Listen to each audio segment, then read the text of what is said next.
colocar em pé, vamos invocar a presença do Espírito do Senhor, para que o Espírito Santo venha conduzir as nossas vidas, trazendo uma palavra revelada aos nossos corações, que essa palavra seja viva, que ela possa produzir em nós alegria e trazer quebrantamento ao nosso coração, porque todas as vezes que nos adentramos na presença do Pai, o Senhor se alegra com isso, e a alegria do Senhor é a nossa força. Amém?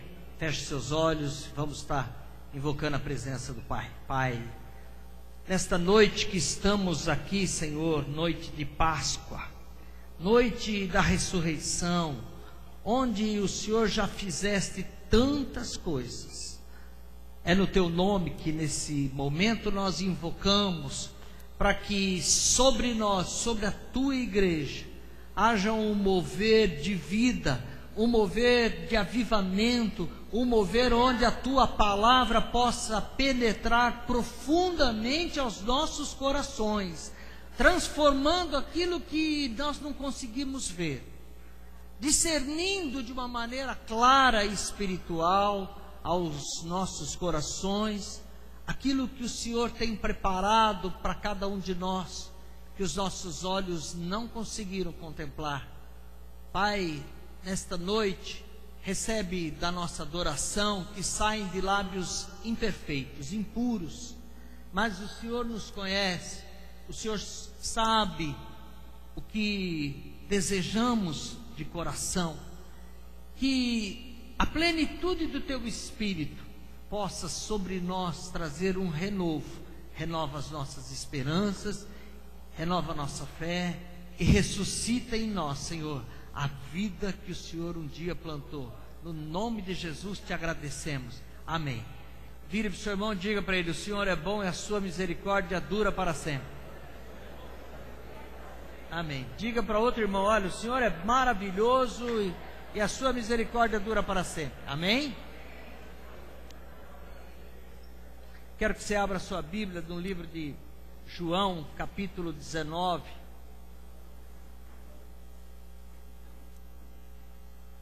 Eu não tenho muito tempo para falar hoje, então eu vou ser breve. Pelo menos procurar ser breve, tá? Quem está vendo meu dedo aqui com esse esparadrapo, não é nenhum algo novo, não é nenhum patuá, não é nada disso. É que eu cortei o dedo mesmo, então coloquei um esparadrapo, para você não ficar curioso, falar: o que o pastor tem lá dentro? É um esparadrapo, tá? Não é nenhum anel, nada, tá? Abra sua Bíblia.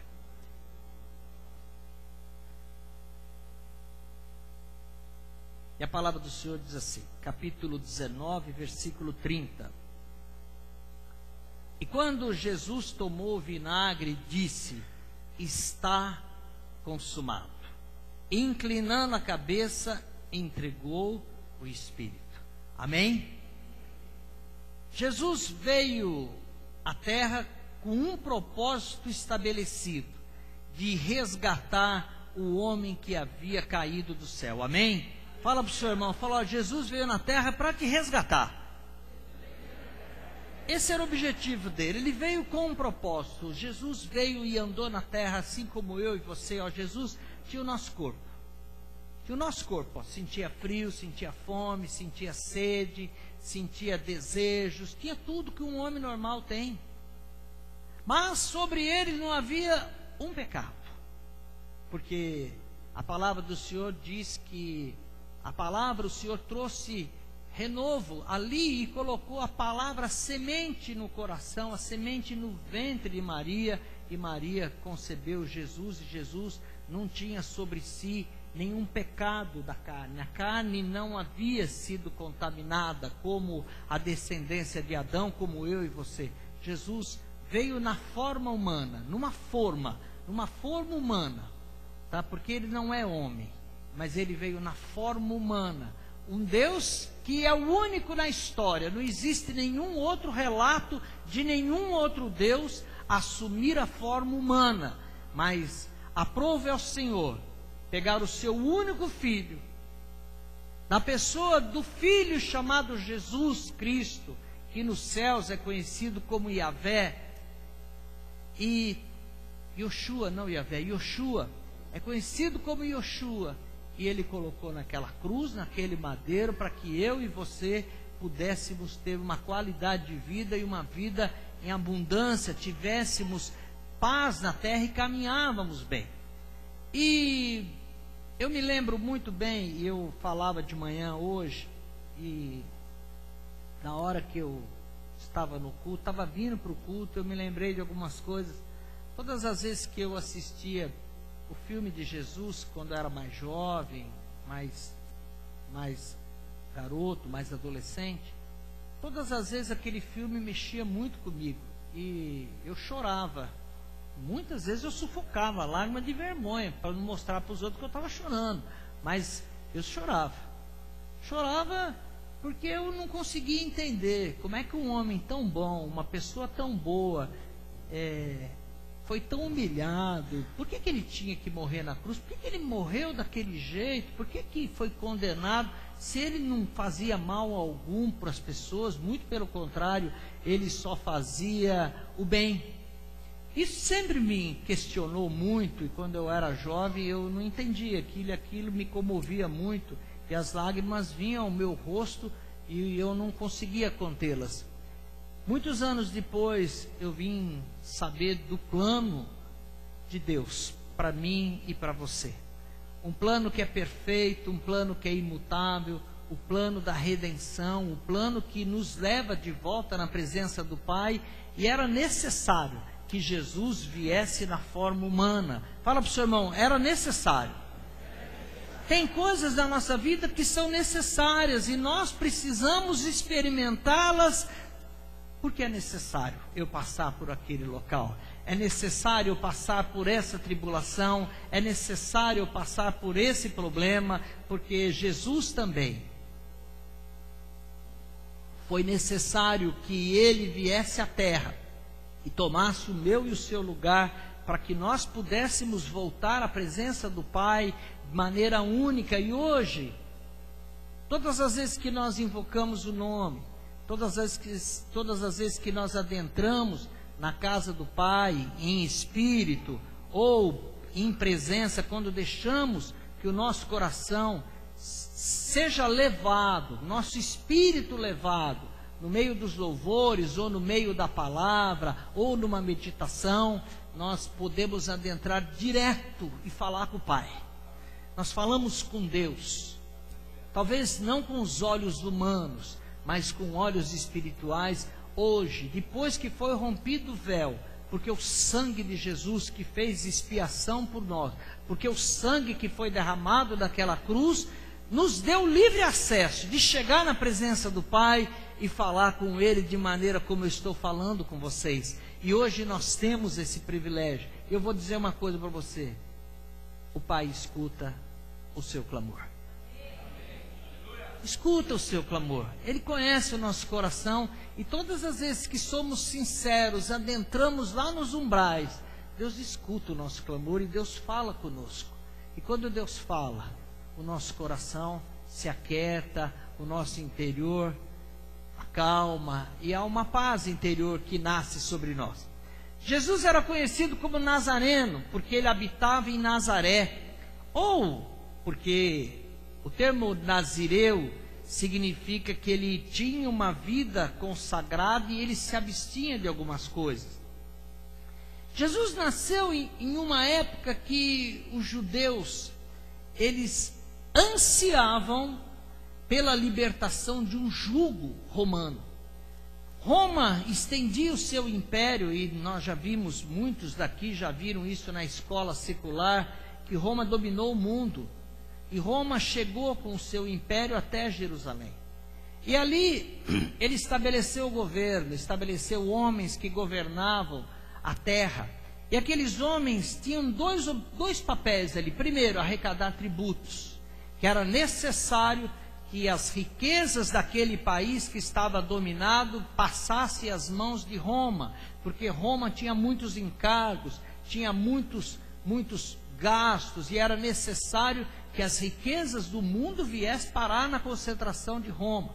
E ele tinha um segundo propósito, estabelecer a ordem local. Então, eles usavam isso com rigor. Roma dominava o mundo. E quando alguém domina, faz o outro de servo, faz o outro de escravo.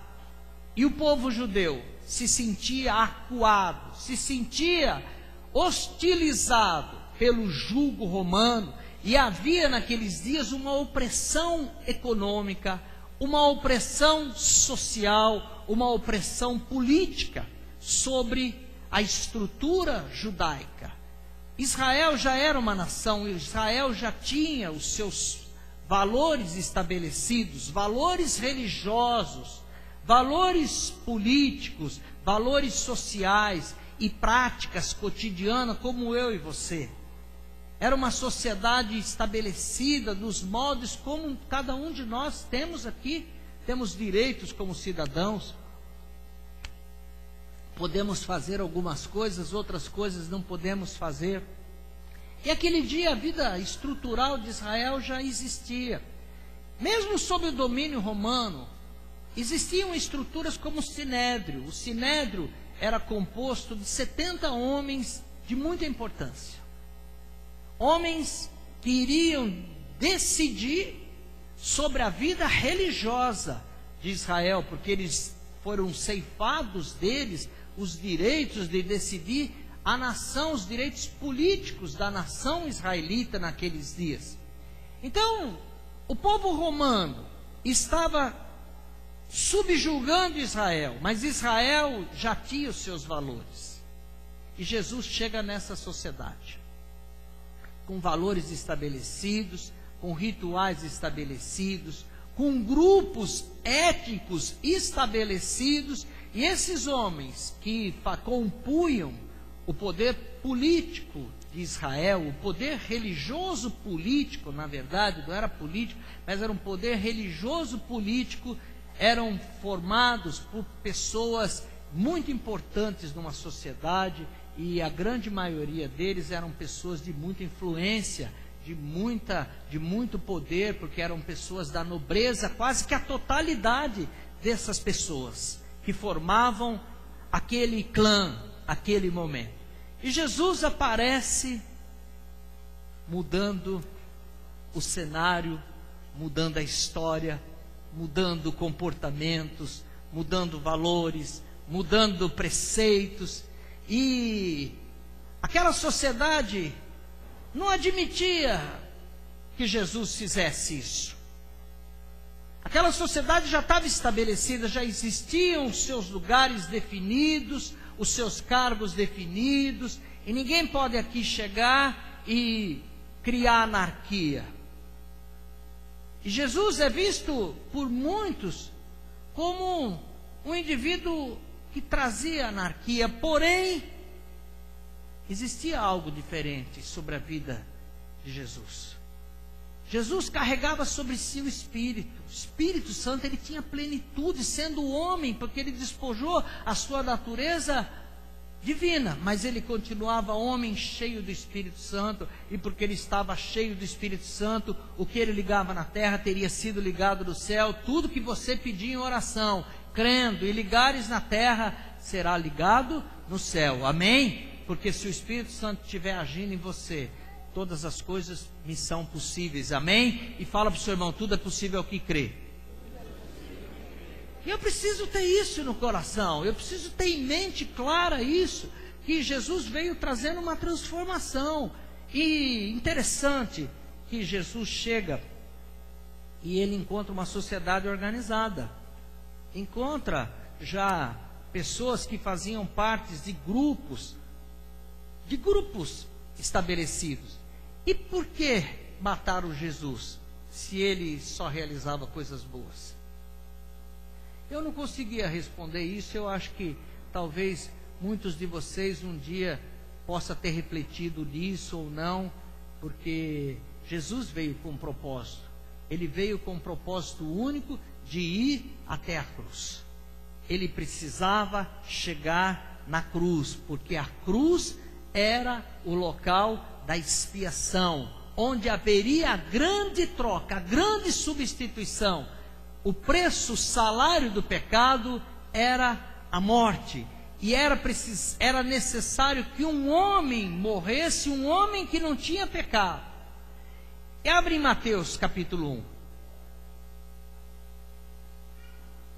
Mateus capítulo 4, não capítulo 1, capítulo 4, fala de um encontro, logo no começo do ministério de Jesus.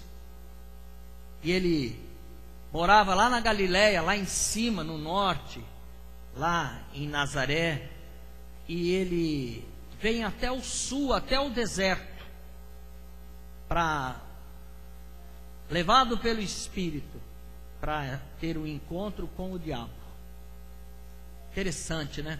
Jesus abre o seu ministério andando muito longe, saindo do seu local. E a palavra do Senhor diz assim: e então foi conduzido pelo Jesus, pelo Espírito ao deserto para ser tentado pelo diabo. Fala para o seu irmão: tentado pelo diabo.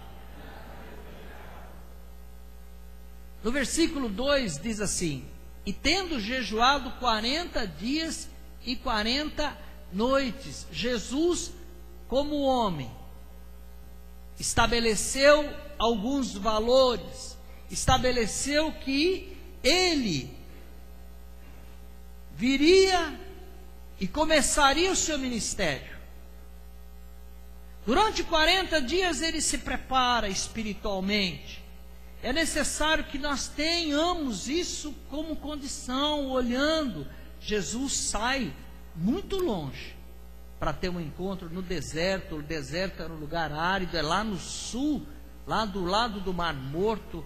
É um local muito seco, muito difícil, muito ruim. De dia é muito quente, de noite é muito frio. É um local muito árido, não tem comida, não tem água. E Jesus passa 40 dias sem comer e sem beber, jejuando, para estabelecer valores dentro de si. E ele começa o seu ministério porque ele sabia que quem detinha os poderes da terra, quem detinha os poderes da terra era o diabo. O homem havia lhe entregue a terra, a autoridade que Deus havia transferido ao homem. O homem havia passado, perdido lá no Éden, caído, e está nas mãos do diabo. Olha, e a Bíblia fala que o mundo está no maligno. O mundo está no maligno. Versículo 8, a Bíblia fala assim: na última tentação, Jesus foi tentado em várias coisas, mas novamente o transportou o diabo ao monte muito alto e mostrou-lhe todos os reinos do mundo e a glória deles, e disse-lhes: tudo isso te darei se prostrado me adorares. O diabo detinha isso. O diabo fala: olha, se você se prostrar e me adorar, eu te dou todos os reinos. E Jesus fala: arreda-te de mim, Satanás, vai-te, Satanás, porque está escrito: ao Senhor teu Deus adorarás e só a Ele servirás. E o diabo o deixou. Porém, o diabo não desistiu. O diabo não desistiu porque ele sabia que Jesus vinha fazer na terra.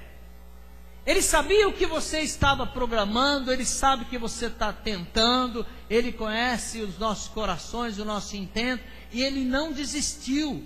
Não desistiu de impedir de Jesus formar um reino, estabelecer um reino, porque ele era o detentor do reino, ele detinha as chaves do inferno, era ele. E Jesus chega nessa sociedade, onde essa sociedade era influenciada pela ação do maligno, pela ação do mal.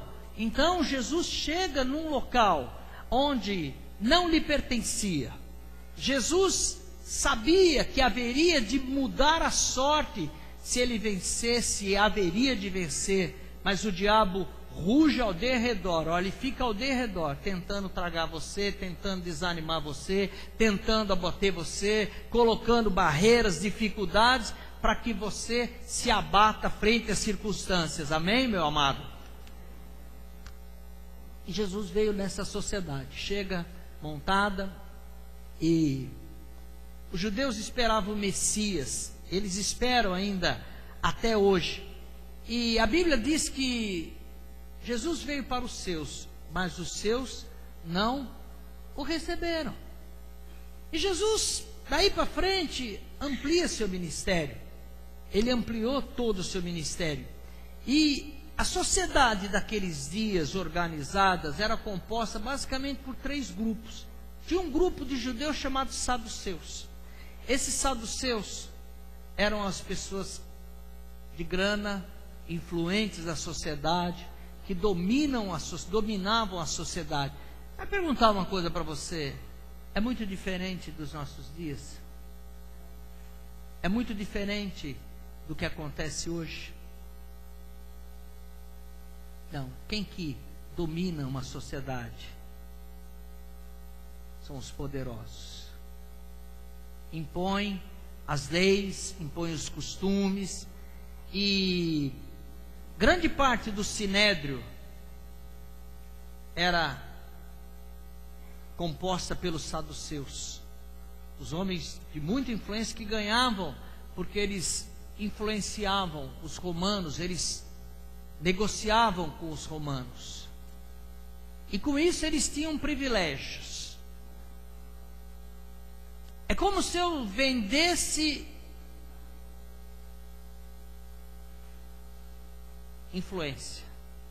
É como se eu tramitasse influência. É como se eu usasse o local onde eu estou para os romanos governarem em paz. Porque o que o governo romano queria era tributo, que você pagasse, que o povo pagasse tributo e que não tivesse encrenca, para não ter desordem, porque caminhava tudo bem. E com isso tinham os favores. Para isso eles precisavam de alguns grupos, e esse grupo judeu se vendia isso, se favorecia isso. Existia um outro grupo chamado fariseus, que era um movimento com ramificações em toda a camada social, principalmente na classe de artesão, pequenos comerciantes, com quem Jesus se deparava com a maior parte. Muitos religiosos e extremamente formalistas, os fariseus se separavam do resto da comunidade judaica pelo cumprimento ultra minucioso de todas as regras de pureza prescritas na Torá. Então eles ficavam debaixo de uma lei que eles mesmos não cumpriam. Ficavam debaixo de coisas que eles mesmos não conseguiam se estruturar, mas era uma sociedade que ali estava. E Jesus chega nessa sociedade, cresce no meio dessa sociedade. E por fim, existia uma outra classe chamada os zelotes. E esses zelotes eram os radicais que haviam saído da seita dos fariseus. Eles se rebelaram e criaram uma outra seita. E eles tinham a pretensão de expulsar os romanos à força. Eles eram os próprios terroristas. E eles tinham duas coisas bem importantes. A da sua doutrina era um misto de religiosidade extrema e um ultranacionalismo político extremo. E por interessante que seja, esses zelotes se identificaram muito com Jesus. 2 dos discípulos de Jesus, dos 12, um chamava Simão o Zelote, era seu discípulo, e o outro, Judas Iscariote, era Zelote. Ou seja, eles estavam esperando que o Messias chegasse e fizesse uma guerra armada, fizesse algo com as suas mãos, com a sua força, para agitar politicamente aquela sociedade, como eu e você pensamos. Antes de você chegar na igreja, antes de você ser um cristão, a nossa maneira de pensar é exatamente como esse pessoal pensava. Como é que nós vamos conseguir mudar a cidade? Nós vamos mudar a cidade pela oração? Talvez você creia nisso hoje. Mas se você falar para qualquer outro cidadão, falar, não, nós vamos mudar, quando a gente eleger um prefeito melhor, quando a gente colocar uma câmara melhor, é isso que passa na nossa cabeça. Essa é a atitude que vem, e não que nós vamos colocar o joelho no chão, que a nossa oração tem poder, que pelo nosso jejum nós vamos ver as coisas mudadas. E naqueles dias era igual. É isso que eu estou mostrando, o que acontecia, a ponto de 2 discípulos serem extremamente rigorosos, extremamente rígidos, de um grupo rígido, que era um grupo ultra radical. E esse grupo ultra radical incomodava ao Sinédrio, se identificava com Jesus, e eles viam Jesus como pertencente, provavelmente, a esse grupo de ultra radical, porque Jesus curava no sábado. Como que alguém cura no sábado? Jesus escolheu andar com bêbado, com prostituta. Jesus escolheu entre os seus 12 um cobrador de impostos. E o judeu arrepiava. Fala, não podemos. Jesus resolveu perdoar aquela mulher, aquela adúltera que foi pego em adultério. E Jesus começa a criar uma nova expectativa quando ele pega no Sermão da Montanha, fala das bem-aventuranças.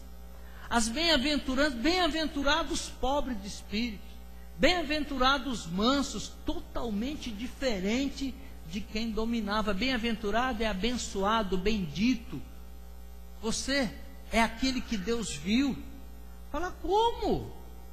Jesus muitas vezes fala, você dá do dízimo, da hortelã, mas não vê as coisas que você tem feito. Você fala dos cravos que tem no olho do teu irmão, e você? Jesus fala quando alguém bater na tua cara, mudando valores, e isso agredia aquela sociedade, porque aquela sociedade era composta de outros valores totalmente diferentes. Apesar de religiosos, eram religiosos, mas viviam sobre uma outra ótica, usavam da própria religião para manter um status econômico, um status político, um status social. E quando Jesus chega, ele se depara com todos esses homens, e nessa caminhada ele chega em Jerusalém. Ele chegou no dia da Páscoa, na sua última Páscoa. Abre em Mateus capítulo 21. Capítulo 21, versículo 12.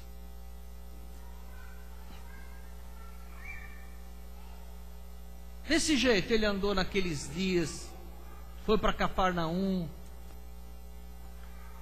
curou cego, curou leproso, expulsou demônio, porque tinha muito demônio, porque o diabo não tinha desistido de matar Jesus, porque ele sabia que se Jesus não fosse morto, na cabeça dele, Jesus precisava morrer. Ele não sabia que Jesus veio com esse projeto de ir para a cruz, mas ele precisava parar Jesus, para Jesus não implantar o reino, porque Jesus estava implantando o reino e certamente destruiria as obras satânicas, porque quantos demônios foram expulsos? A manifestação sobrenatural naqueles dias foi algo estupendo. Poucos tiveram relatos iguais. E Jesus entra em Jerusalém. E ao entrar em Jerusalém, a palavra do Senhor diz assim, capítulo 21, versículo 12. Ele vai lá no templo, na festa da Páscoa.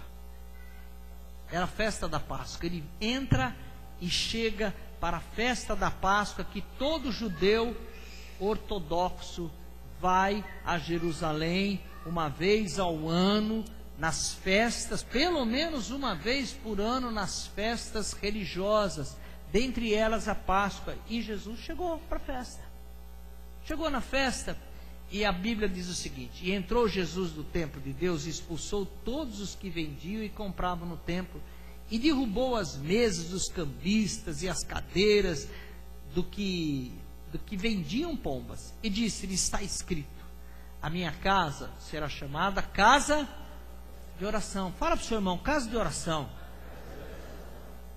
Essa casa aqui, ó, essa casa é casa de oração. Fala para você, ó, a minha casa é casa de oração. É a casa onde eu mudo as circunstâncias pelo poder sobrenatural. É onde os poderes, os demônios vão saindo. Porque quando nós limpamos os céus com a nossa oração, as trevas se vão e tudo vai se aquietando. Onde Jesus passava, Jesus tinha manifestações do seu poder, porque sobre ele estava a plenitude. E olha, é natural que ao vermos a manifestação do Espírito, vejamos o sobrenatural, que para nós é o sobrenatural, mas é a ação de Deus do seu natural. Por isso que Deus continua fazendo milagre comigo, com você, até hoje ainda, amém? Continua fazendo, então você não desanime não. Se você passa por adversidades, passa por situações adversas, não desanime, porque o Senhor não é homem para que minta, e nem filho do homem para que se arrependa. O que Deus falou vai se cumprir na minha vida e na sua vida, amém? Amém? Então o diabo vive tentando tomar conta da sua mente. Ele usa uma sociedade estabelecida, ele usa valores que já estão estabelecidos de anos, para que você se sinta e fale, como é que eu vou mudar isso? Eu vou mudar pelo poder da oração, amém? E há poder na oração, a oração tem poder, a oração muda as circunstâncias, amém? Tudo é possível que crê. Fala para você, tudo é possível que crê. Então eu preciso crer, pessoal, preciso deixar de lado os olhos que eu estou vendo, e eu começar a olhar naquilo que o Senhor projetou para mim, para você, para esse processo. Quando Jesus chega a Jerusalém, ele, na última cerimônia, ele vê o quê? Ele vê o local todo contaminado, porque os sacerdotes detinham eles por benesses aos romanos. Foi dado a eles, aos saduceus, vender animais. E todo o pessoal que vinha lá da Galileia, lá no norte, o cara chegava em Jerusalém com uma ovelhinha para sacrificar. E Malaquias fala isso. Olha o que Malaquias fala. Eu não tinha entendido isso como eu entendi hoje. Malaquias fala, eu tenho contra você, porque você traz do pior das ovelhas para o dízimo. As ovelhas que estão cegas, as ovelhas que estão doentes, você traz querendo enganar a mim. Meu povo pode me enganar? Pode. Meu povo me engana. Meu povo me engana, porque você entra com uma roupagem de santo, mas na verdade o teu coração está muito distante. Está muito distante daquilo que é o projeto de Deus. E os saduceus vendiam aqueles animais. Então eles tinham que, os sacerdotes tinham que olhar o animal para ver se podia ser recebido ou não. E todo mundo que trazia animal falou, não, isso aqui não serve, porque está doente, esse aqui está magro. E eles vendiam os animais. Eles chegavam a vender até 10 vezes mais o valor de um animal na festa. Com isso, não era pouco. Todo judeu sobe a Jerusalém uma vez por ano. Eles vendiam muito caro. Então eles tinham em troca o quê? O controle. Quando Malaquias fala, será que aqueles animais que eles ofereciam, fala, não, deixa o pombinho aqui que nós vamos oferecer. Como é que eram esses animais? Economicamente, vantagens. Estão vendo uma sociedade diferente disso aqui? Dos nossos dias? Se olhar, olha, me desculpa, olha para as igrejas. Olha para as igrejas, no todo. Muitas vezes nós temos deixado o nosso melhor, mas nós estamos debaixo de uma sociedade imposta, que leva, coordena. E Jesus é muito mal compreendido. Quando Jesus começa a fazer milagre, as pessoas não entendiam. Falavam, poxa, esse cara faz milagre. Mas os ensinos de Jesus não eram bem aceitos naquela sociedade. Sempre tinha um fariseu, sempre tinha um sacerdote olhando o que Jesus estava falando. E Jesus, depois disso aqui, que ele chega e ele expulsa do templo todos aqueles sacerdotes, é o que vendiam no templo. Jesus chega lá e faz uma devassa, e ele se levanta contra o poder econômico daqueles dias, contra os homens poderosos, contra os homens influentes, contra os homens que detinham poder até para matá-lo. E esses homens vão a Caifás e eles resolvem matar Jesus. Por causa dessa atitude, já estamos cansados de escutar de você. Estamos cansados e estamos vendo a sua anarquia que você tem feito, mas aqui em Jerusalém não. Aqui é lugar de ordem. E nós, como detentores, que somos da ordem dos bons costumes, já ouviram falar isso? Nós vamos detê-lo. Vamos matar esse maluco, esse anarquista, esse que tem destoado a sociedade. Se deixarmos, vai contaminar tudo. Mas ele cura pelo poder de Beelzebu. Quem falou isso? Os fariseus, os sacerdotes, os homens que eram da lei. E capítulo 26 de Mateus.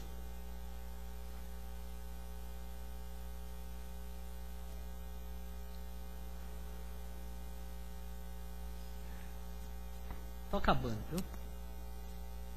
Mateus 26, versículo 1, diz assim: E aconteceu que quando Jesus concluiu todos esses discursos, disse aos seus discípulos: Bem sabeis que daqui a 2 dias é a Páscoa, e o Filho do Homem será entregue para ser crucificado.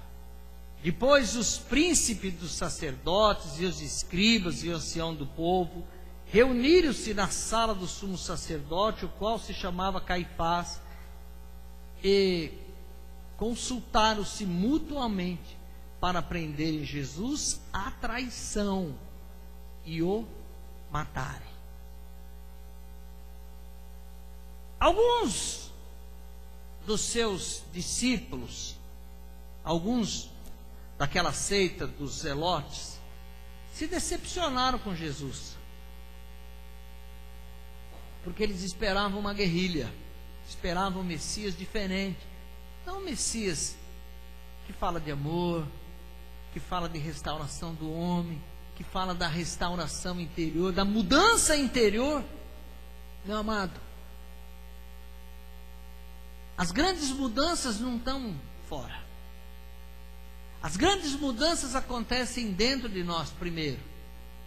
Porque a Bíblia é assim, você conhece a árvore pelo fruto.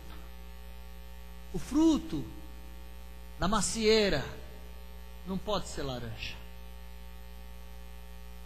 Então, primeiro é necessário que ocorra mudanças radicais e transformações em cada um de nós. Quando falamos em crer, nasce em nós coisas consistentes, coisas sólidas, que nos garantem que aquilo que nós estamos vendo é real. Não é meramente uma fantasia humana, não, é real. São coisas reais, são coisas que eu posso mudar a situação. E a Bíblia fala que o Senhor tem mudado a sorte. Deus mudou a sorte, olha, Ele colocou Jesus ali naqueles dias. E a festa da Páscoa foi comemorada ali, tá? E Judas Iscariotes, provavelmente no meio do caminho, se decepcionou com Jesus, começou a roubar Jesus, porque a Bíblia fala que ele roubava, ele guardava o dinheiro para aquelas pessoas andarem, comerem, vestirem, junto com Jesus, com o grupo de Jesus. Ele guardava o dinheiro e ele roubava o dinheiro. Ele roubava, ele era crítico e provavelmente foi ele mesmo, tá? Foi ele mesmo, talvez decepcionado com Jesus no meio da caminhada. O diabo se aproveitou disso. E a Bíblia sabe disso aí. Espírito de rebelião. E o diabo se aproveita da fraqueza, da decepção de Judas Iscariotes, porque ele queria uma guerrilha armada, provavelmente, e se aproveita para torná-lo o maior traidor da história, que chegou até os nossos dias, e todos conhecem o nome de Judas Iscariote. Todos conhecemos. Talvez ele esteja muito perto de ser famoso no cristianismo como Jesus,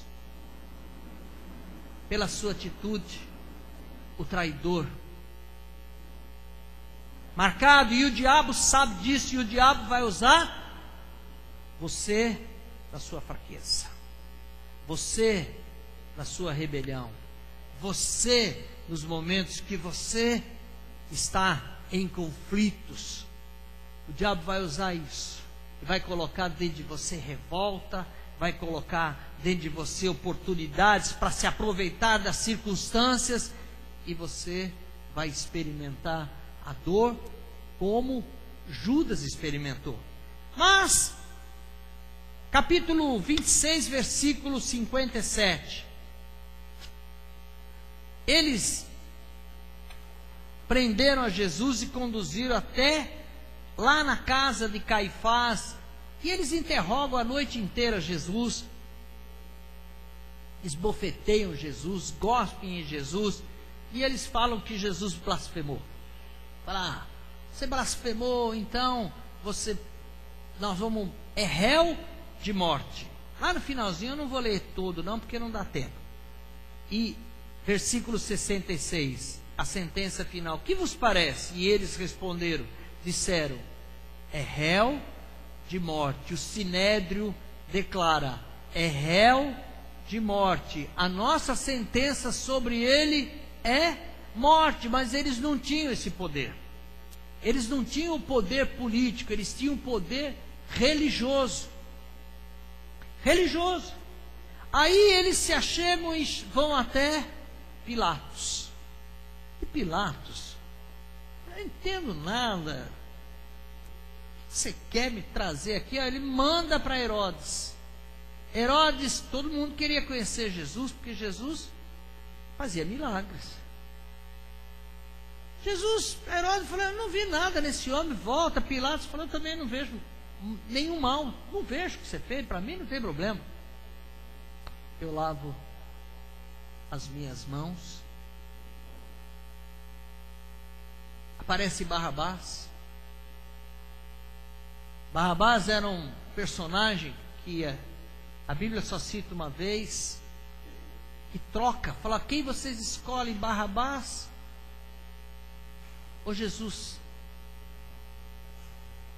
Barrabás provavelmente era zelote, provavelmente era um daqueles que queriam politicamente libertar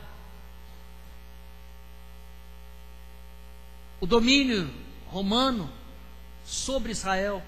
Ou talvez ele fosse um assassino para ter morte de cruz, ou ele tinha um crime político, ou ele tinha um crime desses penais que a gente vê. E Jesus é trocado naquela cruz, Jesus é trocado naquele dia, e naquele dia acontece algo, que ele vai para a cruz, e ao chegar na cruz, muito sangue foi vertido antes, muita dor, muito sofrimento. Jesus tinha que chegar na cruz. Ele chegando na cruz, ele não podia morrer. Jesus não tinha um pecado. Pai, a Ti eu entrego o meu espírito. Aqui está consumado o que eu vim fazer na terra. O propósito de vida, o projeto que o Senhor tinha para mim, está consumado. E ao declarar, Ele entrega o seu espírito, porque Ele não tinha pecado. O salário do pecado é a morte, Ele não podia morrer. Mas mesmo assim, naquele momento Ele entrega o seu espírito, e para todo mundo achou que tinha acabado. Era o fim. Capítulo 28. Para encerrar, queria que o pessoal do louvor subisse, viu? Quem que vai tocar, pode subir. Capítulo 28. É o que a pastora leu de manhã aqui. Eu quero ler também. Para encerrar.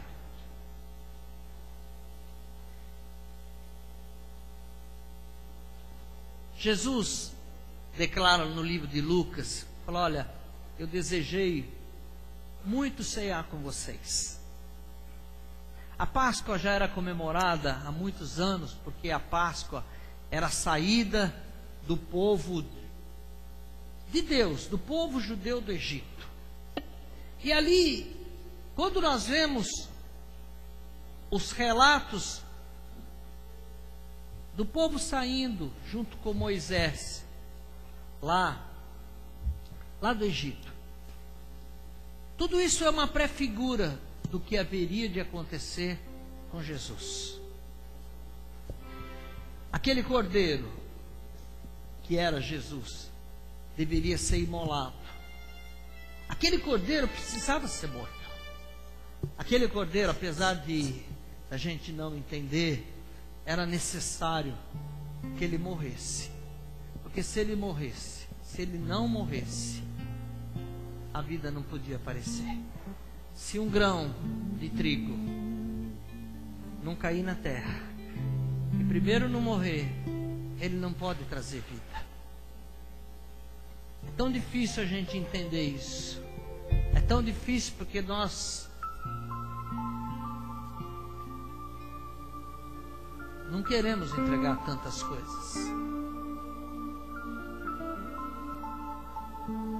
A gente fica segurando pelo meu esforço, pela minha mão.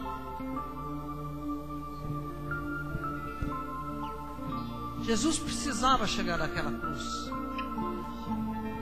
O mundo estava sobre Roma e o mundo precisava assistir.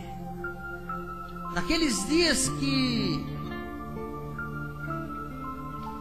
anteciparam a morte de Jesus, nunca houve uma ligação do céu e a terra tão grande. Naquele dia Jesus tinha morrido. Jesus morreu.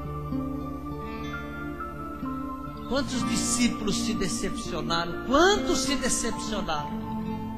Quantas vezes nós nos decepcionamos quando a gente faz uma oração, quando a gente pede, quando a gente traz e não acontece aquilo que a gente quer?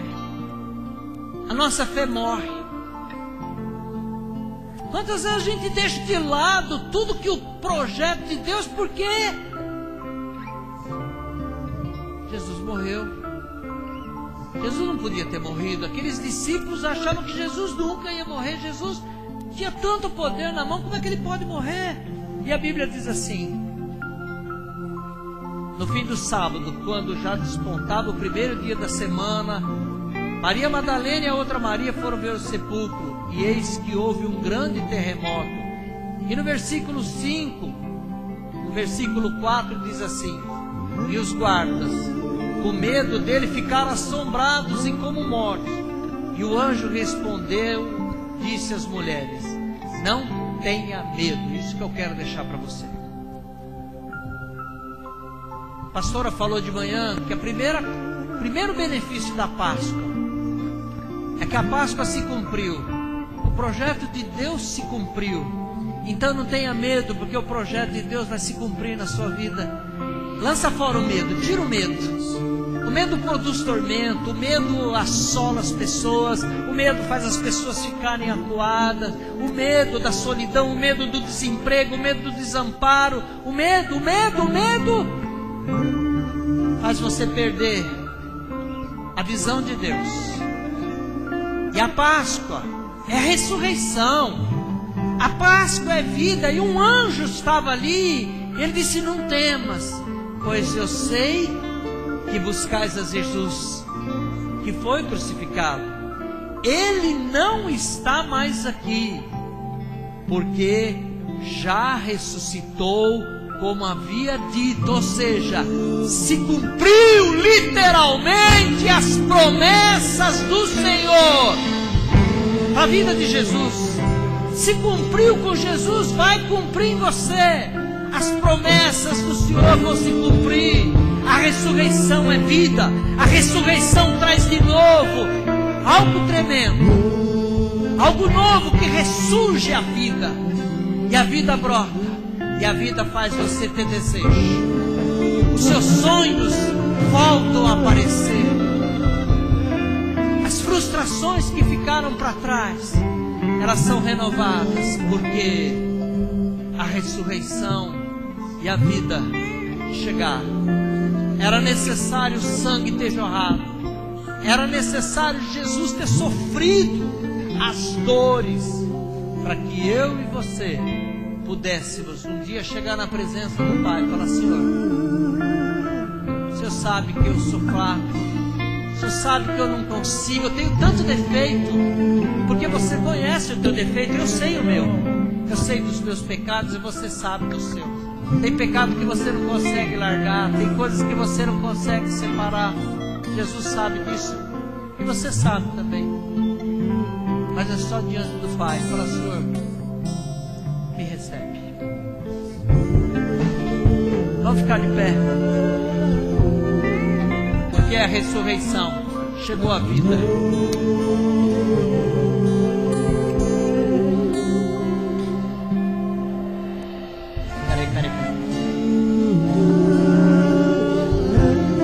Glórias. Aleluia. Olha que vocês estão vendo. Vocês gostam dessa visão ali do louvor? Nós vamos entregar a Jesus esse louvor nessa noite. Rodrigo, vem mais para frente, Rodrigo.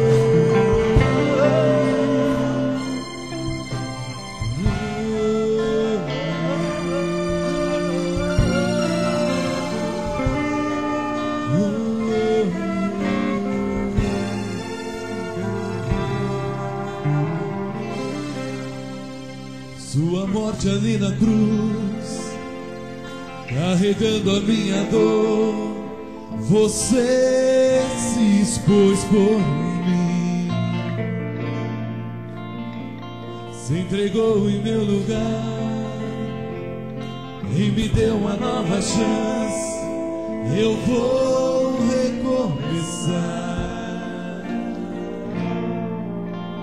vou deixar na cruz tudo que passou, tudo que ficou pra lá. Eu olho para Jesus. Olho pra Jesus, corro pra Jesus, seu amor me chama.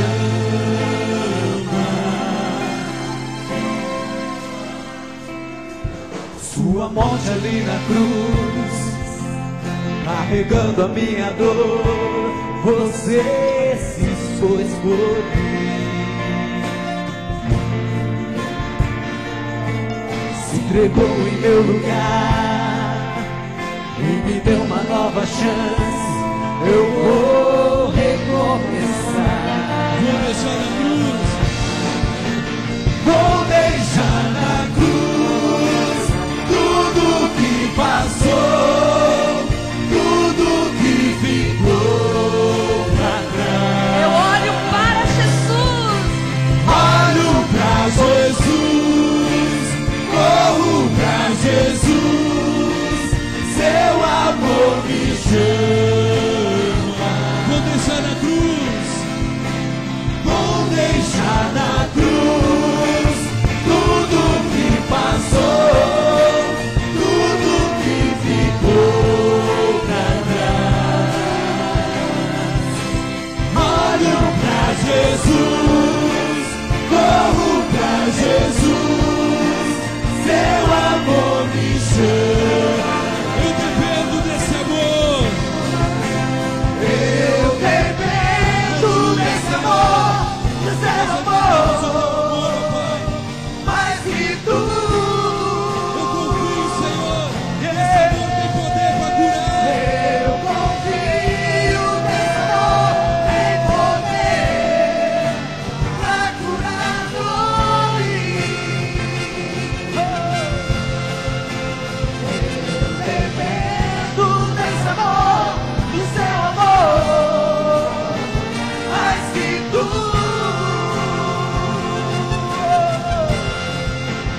Eu confio nesse amor, tem poder pra curar dores.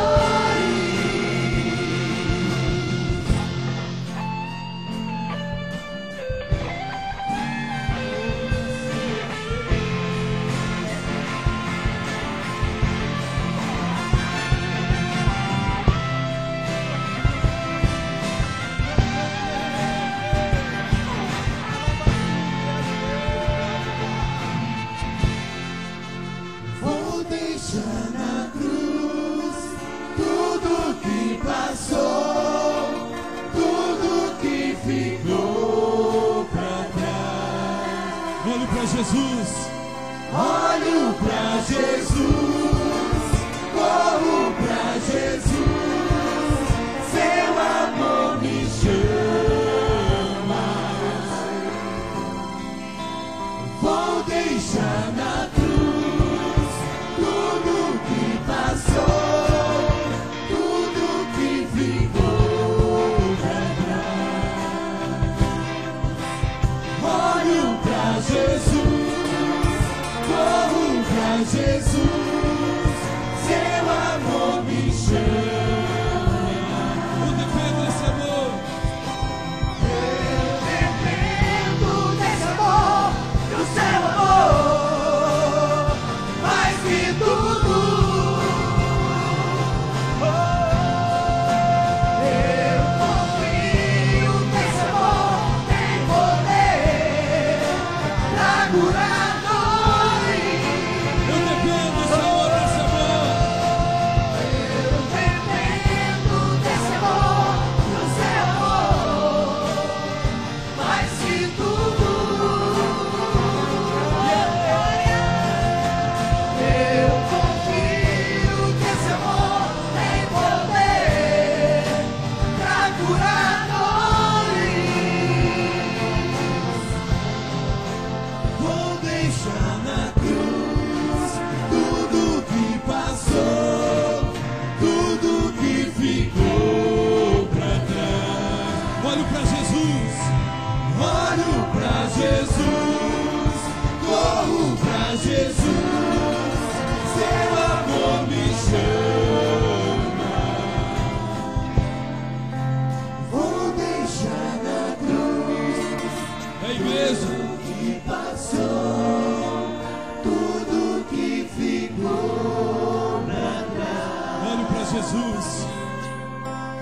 Olho pra Jesus, corro pra Jesus, seu amor me chama. Vou deixar na cruz tudo que passou,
Santo.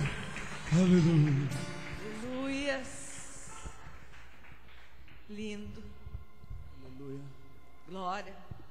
Diga amém. Amém. Aleluia. Aleluia. Se eu sonho, o Senhor falou que Ele conhece e coloca os sonhos nos nossos corações. Desça aqui, Lu, Anderson e Wagner. Eu quero que vocês vejam. Porque sem ver, o coração... Vai, João. Puxa aí, João.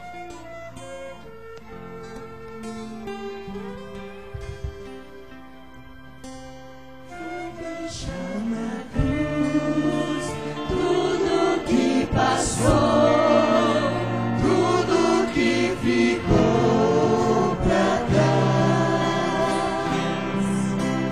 Olho pra Jesus, corro pra Jesus, seu amor me chama. Vou deixar na cruz tudo que passou, tudo que ficou pra trás. Olho pra Jesus, corro pra Jesus, seu amor me chama. Eu dependo desse amor, do seu amor, mais que tudo. Eu confio que esse amor tem poder pra curar dores. Eu dependo desse amor, do seu amor, mais que tudo. Eu confio que esse amor tem poder pra curar dores. Deixa na cruz. Vou deixar na cruz tudo que passou, tudo que ficou pra trás.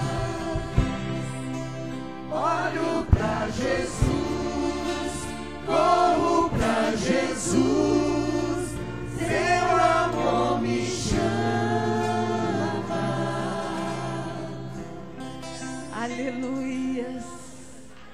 Glórias.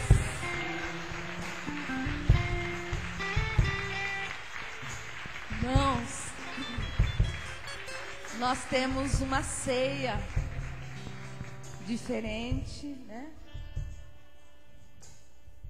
Se nós olharmos para o capítulo 12 de Êxodo, foi a ceia que nosso Deus instruiu Moisés a fazer no dia da saída do Egito.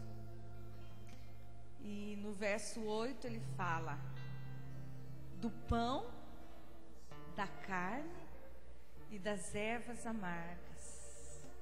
E que aquele dia o anjo do Senhor passaria pela terra do Egito.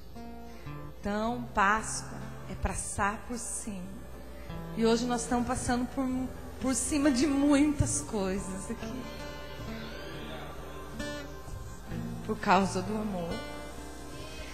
E como nós vamos cear em família, eu vou convidar os líderes, né, que fiquem aqui. Mas nós vamos hoje, você vai olhar para uma família e você vai querer tomar ceia com essa família. Então eu vou deixar, não vou eu escolher, você vai escolher, né? E daí a hora que chegar, já tem a salada, já tem